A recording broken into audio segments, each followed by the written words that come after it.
Week we looked at Revelation 4 and 5, thinking of the throne of heaven, thinking there at the center of heaven is the Lamb that was slain. And what was the theme of the song of those in heaven, both right now and forever? It's going to be the Lamb who was slain. The cross is the center. And the truth is, if we're not amazed by the cross and what Jesus has done for us there, if that doesn't thrill our hearts, then we've lost something, we've forgotten something, we haven't quite got it. And so to grasp the wonder and the glory of the cross, I wanted us to start our kind of thinking of Easter at this passage. And the reason being because of what I explained earlier. The event of Jesus' transfiguration is told in 3 out of the 4 Gospels. So Matthew, Mark and Luke share what happened on this mountain. And it comes at that same stage in Jesus' life where Peter has just said to Jesus, after Jesus said, "Who am I? Who do people say I am?" Jesus says, "You are the Christ. You're the promised one. You are the King we've been waiting for." And they've seen Jesus do these teachings. They've heard him do the teachings. They've seen the miracles, and they've come to this conclusion. And Peter says, "This is you. You are the Christ." And then Jesus says, "Right, now we're going to Jerusalem. And when we go to Jerusalem, I'm going to be killed." And Peter hears that and he thinks, no. You're the King. You're the Messiah. You're the promised one. So Peter almost takes Jesus aside and he says, "Jesus, that's not going to happen. That's not how things work around here." And do you remember what Jesus says to him? He says, "Get behind me, Satan. I need to go to the cross. I must go." See, after this, we're told Jesus then takes the disciples, 3 of them, Peter, James, and John, up the mountain of Transfiguration. It's almost like Jesus sees they don't get it yet. And he says, "I need to show you something. Now let me take you with me, and you need to see this." So can you see, it's helpful as we think about the cross, and we start thinking about Easter, how do we look at it? Maybe this morning you think, well, I know Christians sing about the cross, and I know that it's kind of important to them, but I don't really see what all the fuss is about. Or maybe this morning you feel, I've just taken the cross for granted. I've kind of got used to singing about it over the years, got used to reading about it, and now it's kind of paled into the background, into insignificance for me. Or perhaps it's lost its wonder. It used to be amazing, but now really, it just seems, I've heard this now, haven't I? Well, this morning I pray that as we look at this passage, as if Jesus comes to us and says, "I need to show you something. Come with me up to the mountain." And so as he does that, I pray that we would grasp more of the cross. There is so much in this passage, and there is so much that we could look at. So I've tried to strip it down the main things, but there's loads here. So there are things that I might not be able to touch on. You think, "Oh, what about that?" Please do ask me later, and I'll try and explain what that might be saying. But I just wanted us to have this focus on it this morning. How can we see the cross afresh in the light of this passage? First thing we need to see is this passage, and Jesus wants us to see his glory. Let's look at the glory of Jesus. So Jesus takes these 3 disciples, his closest disciples, closest friends, Peter, James, his brother, and John. And they went up this high mountain, we're told.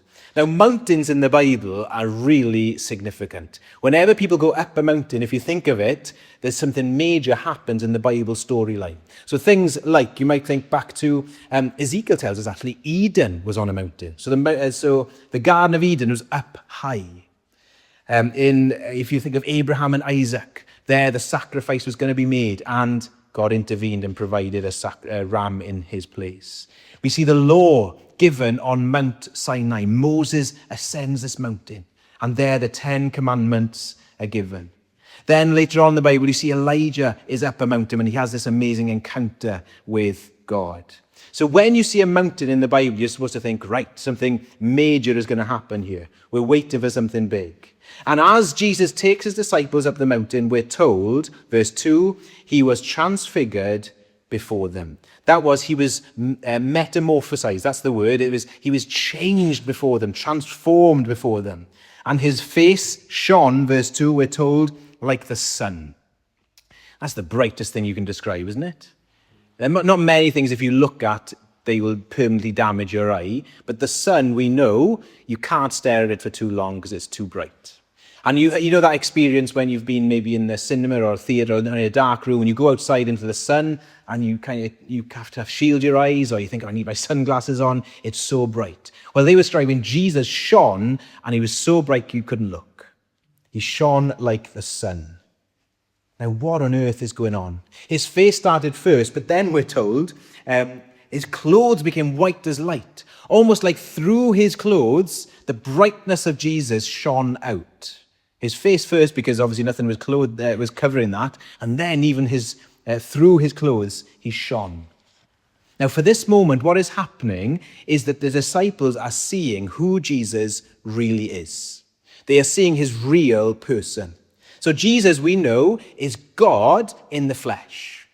So he is fully man, but also at the same time he is fully God. And while he was walking on this earth, he veiled his glory. He covered his glory up so that he could get on with what he needed to do. He chose to hide it. But for this moment, he said, you need to see something. And so he showed them who he really was. I don't know if you've ever seen the TV program called Secret Millionaire.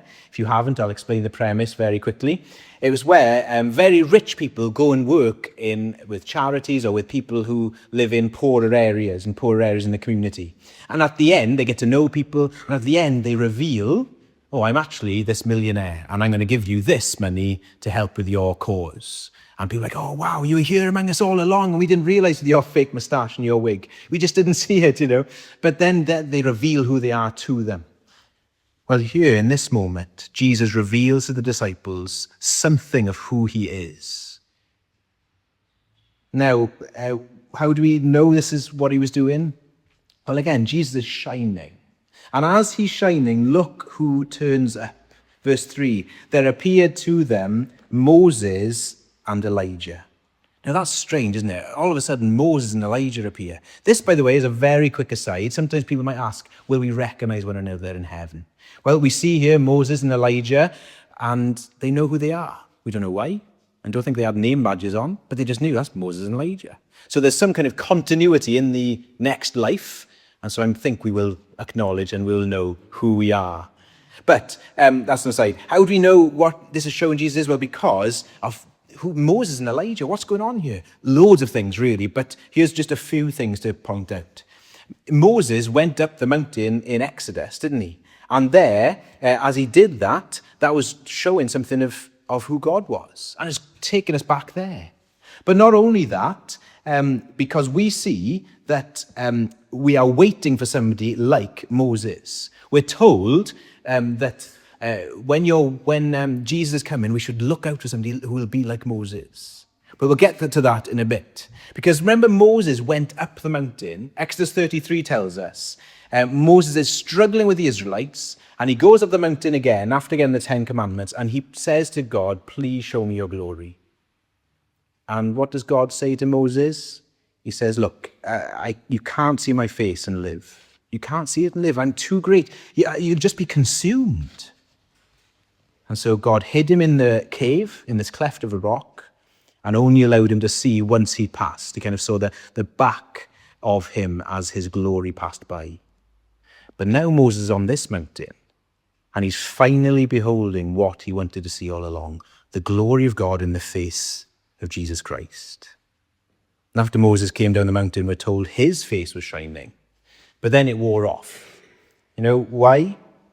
Well, Moses' face was shining, and people were afraid to go near him, but even though his glory wore off. But here, Jesus' glory was not going to wear off, because that's who he was. He was shining the light out. So it's a bit like the difference of the moon and the sun. You know, the moon, if you get a clear night and the moon is a full moon, it's so bright, isn't it? But the moon isn't actually giving off any light, remember? It's just reflecting the sun. Moses is like reflecting, he's like the moon, reflecting the glory of God. But Jesus is the sun. He's the origin of it. It's a bit like when I was growing up, on your watch, you used to have a glow-in-the-dark watch. Did anybody used to have them? And if you shone it, if you took it out in the sun and then went like that, you could see it for a bit, but then it wouldn't last long. Or maybe you had stars on your ceiling, and if you shine a torch on the stars, and then switch the torch off and close the curtain, switch the light off, then they would glow for a bit. and then they'd wear off. Well, Moses was shining for a bit because he'd encountered just the back of the glory of God. But here we're seeing, here's the original. Here's the source of the glory, Jesus Christ. Elijah had a similar situation as well, because he went up a mountain and the Lord passed him by while he was in a cave. So he got to see something of the glory, but nothing like now. So both of them had these experiences up a mountain where they wanted to see the glory of God, but didn't. But now Jesus says, I'll show you. You see, he's pointing, this is the glory of God. The Old Testament points forward to him. And in case we missed that this is telling that this is who Jesus is, look at verse 5. We hear this voice from a cloud that overshadowed them. So this cloud overshadowed the disciples, Elijah and Moses. And then this voice comes out that says, this is my beloved Son, with whom I am well pleased. Listen to him. So before going up to the mountain, although the disciples would have been impressed by Jesus, Peter's just been telling Jesus off, hasn't he? He's just been saying, oh, Jesus, you can't talk like that. You're not going to go and die. Almost like he's looking down on Jesus. But here we see, where do they end up in verse 6? The disciples fell flat on their face because of the glory of what was happening around them. Who am I to talk to you? You could think, Peter thinking, what was I doing? What was I thinking? So see, they thought they knew Jesus, but now they saw him afresh. This is the glorious Son of God. Now, if the cross doesn't amaze us, perhaps one reason it could be because we've shrunk Jesus down. We don't realize how amazing he is and how glorious he is and who he is. He is the eternal, glorious Son of God, the one who has always existed. He is loved by the Father for eternity. The Father is never bored of his Son. And so there's always more of him to know, always more of him to enjoy and experience. In Prince Caspian, one of the Narnia books, Aslan, Lucy's talking to Aslan because she encounters him. And she says, Aslan, said Lucy, you're bigger. And he said, no, and that's because you're older, little one, answered he. Not because you are, says, I am not. But every year you grow, you will find me bigger. So as she sees Aslan's just getting bigger and bigger, it's because she's growing as well. Jesus gets bigger and bigger. There is no shrink in him. There is always more to know, always more to enjoy. Now, do you see how this shows us who Jesus is? If you're not a Christian here this morning, can you see how Jesus doesn't compare to other world religious leaders? They all point to a God you should believe in or a path you should go. But Jesus here is showing us, I am the way. I am God. Jesus seeing here, he's showing us, I am heaven touching earth. Now, what do you make of him? You can't sit on the fence with Jesus. This is showing us that he is somebody so glorious and so wonderful, we've got to bow before him. Notice here, we also see the glory of who God is and who Jesus is within the Trinity. We see the Trinity here as well, Father, Son, and Spirit. Where? Well, we see this voice that comes from heaven, but it comes after the cloud has enveloped them. Now, this should remind us of Jesus' baptism. When Jesus was baptized, he was taken under the water and then comes out, and then we hear the Father's voice saying, this is my Son, with whom I'm well pleased. And what do we see? The dove descending, so the Spirit. We see the Father, we hear the Father speaking, and we see the Son. And here again, we see the Father's voice, and we see this cloud. If you look through how the cloud is used in the Old Testament, it is always there as making visible God's presence, the Spirit there. So the Spirit is the cloud, the voice is the Father, and again we see the Son. It's almost as if the Father just reminding the Son how much he loves him, says, keep going. It's the cross that's coming soon. Keep going, Son. So can you see, this is showing us just a glimpse of who Jesus is, because we're seeing the Father loving the Son by the Spirit, and we're seeing it in reality. This is what has happened for eternity. And when you become a Christian, do you know what happens? We are given the Spirit. And Jesus wants us to know the same love that he has enjoyed for eternity, the love of the Father by the Spirit. So those moments when you're a Christian where you just feel, you know God's love, that's the Spirit at work. And we pray, don't we? Lord, please would you assure me of your love? Please would you help me by your Spirit to know more of who you are? This is how Romans 8 puts it. You do not receive the spirit of slavery to fall back into fear, but you've received the spirit of adoption as sons, by whom we cry, Abba, Father. The Spirit himself bears witness with our spirit we are children of God, and if children, then heirs. Today, if you're a Christian, remember you're in Christ, and you are loved with the same love that the Father loves the Son. And so today, God says to you, you are my child, my beloved child, and with you I am well pleased. That's the love that we can experience from God. So the first thing, to grasp the cross and how the disciples were missing and misunderstanding the cross, because they hadn't seen the glory of Jesus. That's the first thing, the glory of Jesus. The second thing that this passage shows us is the mission of Jesus. Now we see the mission of Jesus, why Jesus came, in a few ways. One was because of these people, Moses and Elijah, who appeared to them. Now, as I said earlier, there's two really important prophecies in the Old Testament about Jesus coming, about the promised one. Deuteronomy 18 says there's going to be one like Moses who will come. And in Acts 3, they tell us the one who's going to be like Moses was Jesus. He's the promised one. So they've been looking out for somebody like Moses. And also we're told when the Messiah comes, you need to look out for somebody like Elijah. You need to look out for Elijah, because Moses and Elijah together, then we're going to see this is going to be the promised one. So there they are, up the mountain, and they see Moses and Elijah. And so it should be right. Jesus is the one. He's the promised one that we should look out for. Jesus was the fulfillment of the Old Testament. All the prophets, like Elijah, all of the law that Moses represented, fulfilled in Jesus. The whole of the Old Testament was pointing forward to this person, to this point. Can you see that this is showing that Jesus didn't just turn up out of nowhere? Jesus didn't just show up and say, I'm going to decide to be the Messiah. There's always been the story and the plan all along. Moses and Elijah there were God's way of showing this is who he is. This is what it's all about.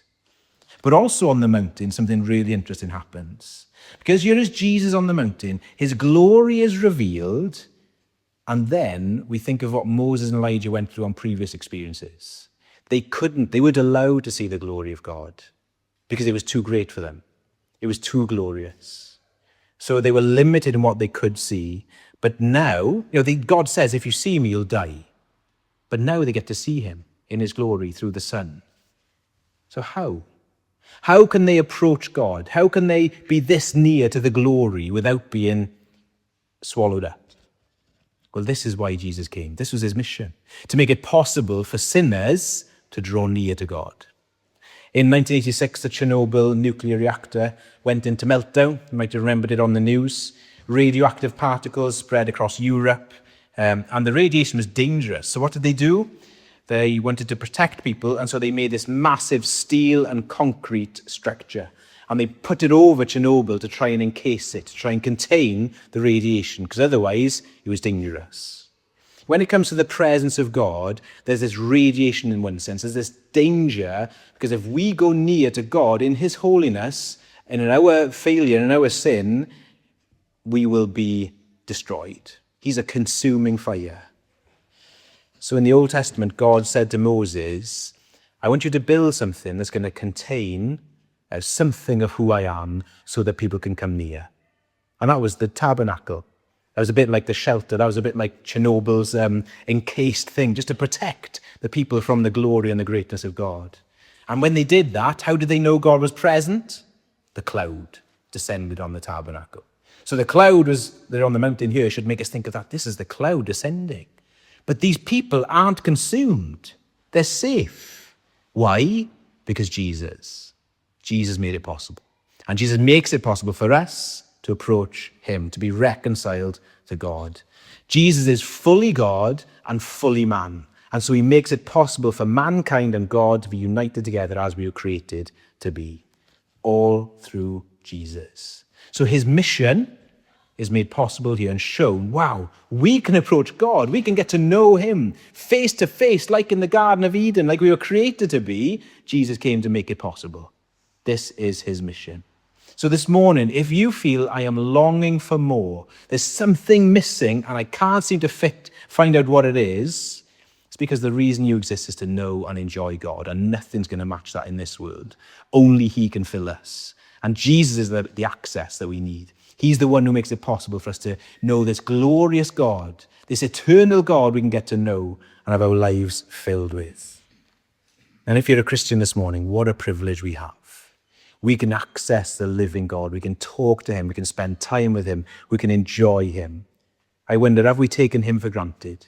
Have we taken what Jesus did for us on the cross? As he died, he was making it possible for us to access the holiness, the greatness of God. Remember what happened as Jesus died on the cross? The curtain in the temple was torn from top to bottom, meaning, well, we have access now to this glorious, all-consuming fire. Jesus has made it possible for us to come close. So can you see, it shows us the glory of God, it shows us the mission of Jesus, but the third thing it shows us is this. It shows us the suffering of Jesus as well. Now, before they come up the mountain, Peter has made this huge statement. He says, Jesus, you are the promised one. You're the Messiah. You're the one who's come to fix the world. And in Peter's head, that is, you've come to crush the enemies. You've come to destroy them all. And this is going to be wonderful because I'm mates with Jesus. And he is going to crush them all in victorious greatness. And Jesus says, now I'm going to Jerusalem to die. And Peter just can't get that. It's like, no, glory means crushing enemies, Jesus. Glory doesn't mean dying. Peter says, no way, losing doesn't mean glory. And here a similar thing comes up. Here are Moses and Elijah. They appear with Jesus and Peter is starstruck. He doesn't know what to say. Do you notice what he says, verse 4? And he said, oh, Lord, it's good that we're here. This is good. I'm so pleased. There's Moses and Elijah. He's starstruck. Wow, let's get some tents. If I get 3 tents, we can stay here. We can stay on the mountain. It's almost like I don't want this moment to go. Let me take a selfie. I want us everybody to see this. I want to stay here in this glory.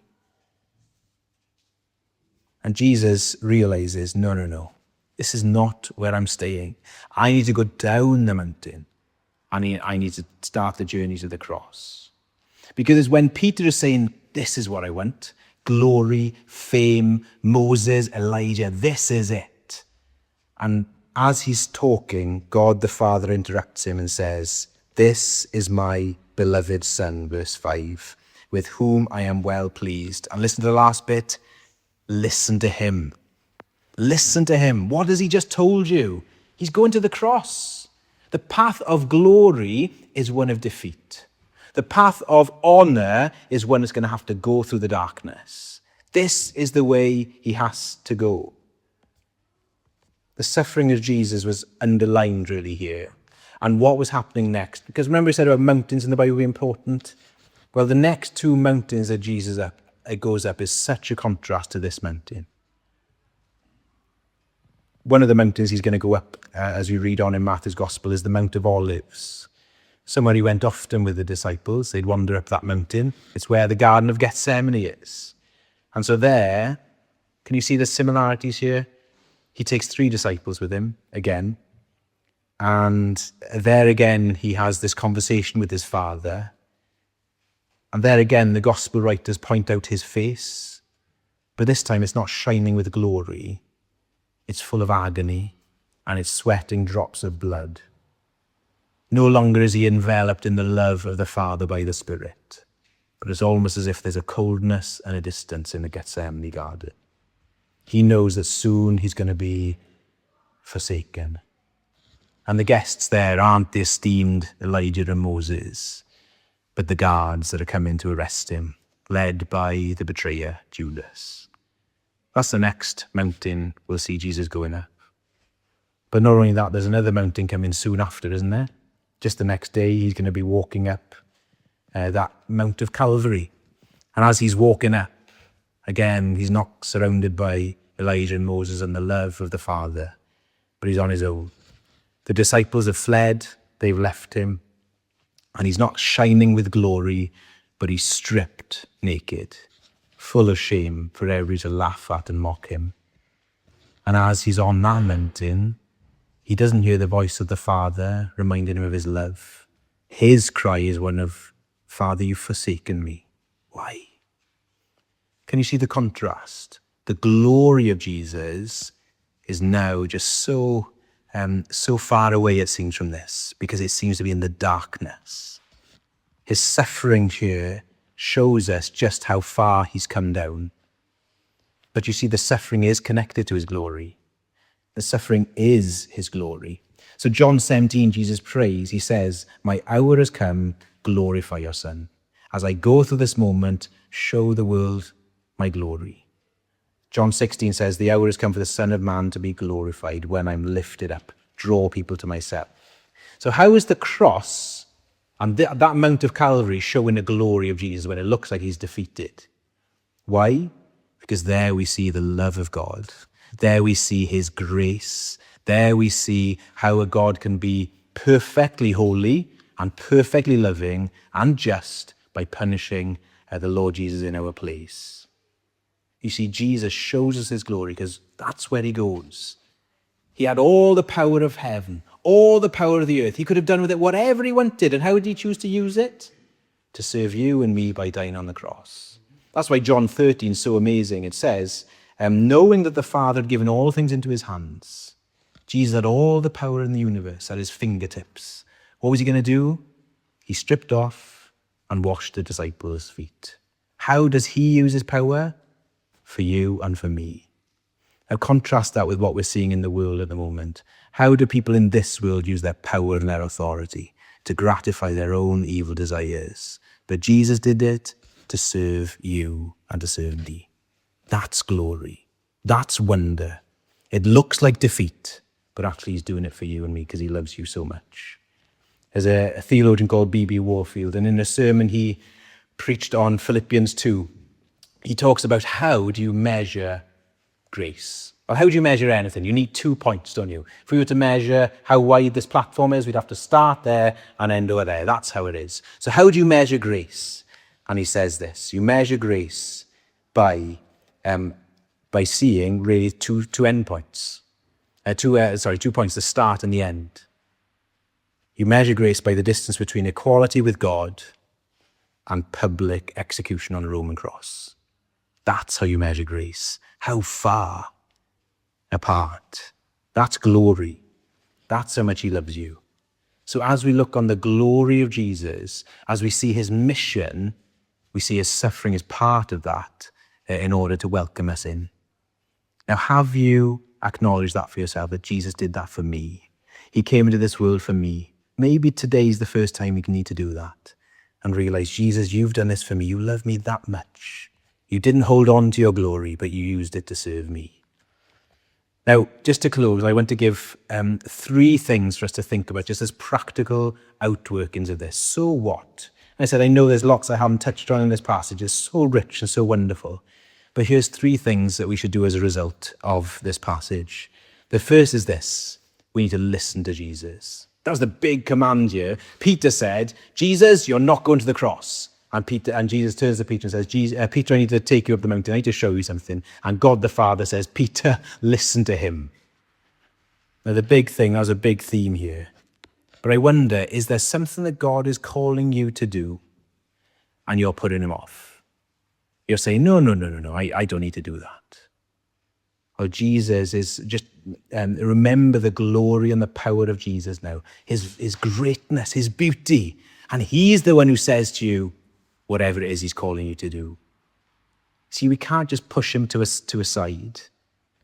Perhaps the reason we're able to not listen to him, not take that step in obedience, not do whatever it is he's calling us to do, is because we've shrunk him down into somebody more manageable. But if the voice of heaven says, listen to Jesus, all authority is his, you can listen to him. Maybe if you're not a Christian this morning, you're putting off following Jesus in the first place. He's been putting it off and putting it off and putting it off. So Jesus became this small, manageable person who you can just say, not today. But when we see who he really is, how can we turn him away? He is speaking with the authority of heaven. So Christian, what are you putting off? Look at who's asking you. We can listen to him. Listen to Jesus. But the second thing, which needs to be held closely to this, is you can also trust him. So he's not just saying, do this, but he's saying, do this because I love you so much. How do you measure grace? Look at where it started and look at where it ends. That's how much he loves you. That's how far he's come. He loves you so dearly, and so you can trust him with your life. Trust him with this step of obedience that he's calling to you. Trust him with maybe becoming a Christian for the first time, because he loves you. He went to the cross for you, and he didn't have to do that. He did it because he loved you, and he wanted you to be forgiven. He didn't want you to suffer hell. He said, I will take it in your place. But also, as you think on that, you can trust him because sometimes things in our life don't make much sense.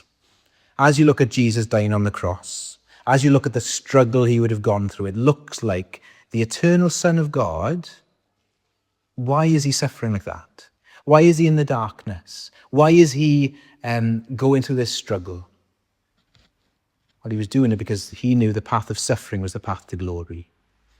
That means when we follow Jesus, when we follow the path to Calvary, there'll be times where we just don't get what God is doing in our lives. I just don't understand it. Why am I here? Why is this happening? What's going on? But let's remember that through suffering came the resurrection. Through the suffering came the glory the other side.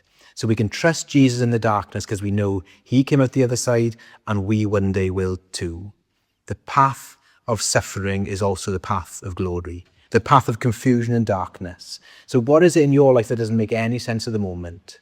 Look at it in the light of the Mount of Transfiguration, because there sense can be made.